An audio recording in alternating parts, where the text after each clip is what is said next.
front of me is Infinix Note 30 VIP, and today I would like to show you how you can find all your downloads.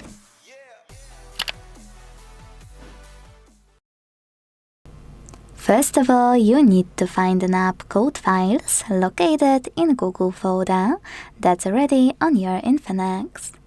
This one.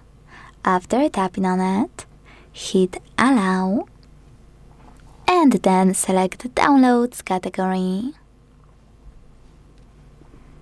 As you can see, all of my downloaded files are here. Now, to open one, click on it on the left. To manage it, use those options at the top right corner. Or, to manage it, go back and click on those three dots on the right of any file you wanna manage.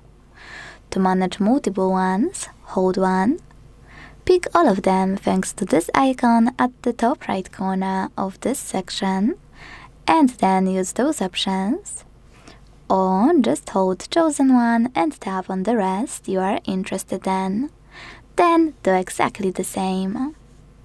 Thanks so much for watching. If you enjoyed this video, leave a like, comment and subscribe. Bye!